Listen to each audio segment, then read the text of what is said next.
शुक्रिया अर्शिदा। देखिए, सबसे पहले तो आज ग्लेनमार्क फार्मा, पूरे ग्लेनमार्क ग्रुप पे आप नज़र रखेंगे। कल ये एक्सक्लूसिव खबर सबसे पहले सीएनबीसी आवाज़ नहीं बताई थी कि ग्लेनमार्क फार्मा अपनी आम ग्लेनमार्क लाइफ में हिस्सा बेच सकता है निरमा को, और कल शाम को ये खबर आते हुए दिखाई पड़ी, जहां पे 75% हिस्सा ग्लेनमार्क फार्मा बेचेगा अपनी आम ग्लेनमार्क लाइफ में। और 615 रुपये पर शेयर पे सौदा हुआ है। 7,535 करोड़ रुपए के आसपास की टोटल डील होते हुए दिखाई पड़ी है। और इसमें 7.84% जो है वो अभी भी स्टेक ग्लेनमार्क फार्मा ओन करेगा ग्लेनमार्क लाइफ के अंदर। हालांकि इस पूरी डील के बाद जो है एक मैंडेटरी ओपन ऑफर की बातचीत है जो कि निरमा की तरफ से आता हुआ दिखाई पड़ेगा, और सेलेक्टिव जो डेट है उसको भी फर्दर रिड्यूस होता हुआ दिखाई पड़ेगा। तो ये पूरी डील जो कि कल शाम को एग्जीक्यूट होते हुए दिखाई पड़ी, सबसे पहले सीएनबीसी आवाज ने बताई हुई थी। इसके अलावा एनबीसीसी, जहां पे कंपनी को 100 करोड़ रुपए के आसपास के वर्क ऑर्डर्स मिले हैं सेल के स्टील भिलाई प्लांट से, भिलाई स्टील प्लांट से ये कंपनी को ऑर्डर आते हुए दिखाई पड़े हैं। तो उस लिहाज से आप एनबीसीसी के ऊपर भी नजर बना के रख सकते हैं।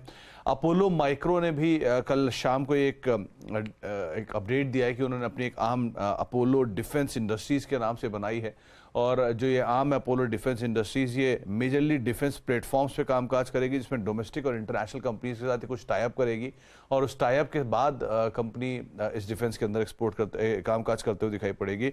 और उसके अलावा कंपनी ने ये बात मेंशन की है कि ये कंपनी की पेरेंट कंपनी के साथ जो बिजनेस है उनको भी फर्दर कॉम्प्लीमेंट करते हुए दिखाई पड़ेगी। तो उस लिहाज से आप अपोलो माइक्रो के ऊपर भी नजर बना के रख सकते हैं। एक इंडिगो ने भी कोड शेयर करार किया है ब्रिटिश एयरवेज के साथ, जिसमें 3 नई फ्लाइट्स को भी फर्दर ऐड किया है।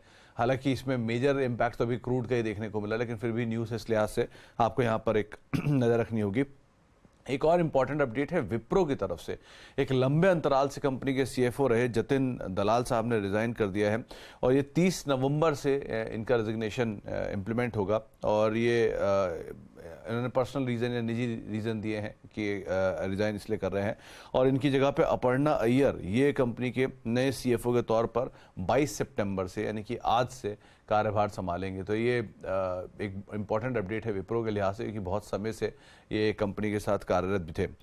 लास्टली एक आईआरबी इंफ्रा के ऊपर भी नजर रखिएगा, जहां पे कंपनी की एक टोलवे को, एसपीवी टोलवे है, जिसका फाइनेंशियल क्लोजर पूरा हो गया, करीब 1446 करोड़ रुपए के आसपास का डेट था उसके ऊपर, वो इस पूरे फाइनेंशियल क्लोजर के बाद होता हुआ दिखाई पड़ा है। 2092 करोड़ रुपए का एक आउटले इस पूरे प्रोजेक्ट से आता हुआ दिखाई पड़ेगा। तो आईआरबी इंफ्रा भी आप ध्यान में रख सकते हैं। तो ये सभी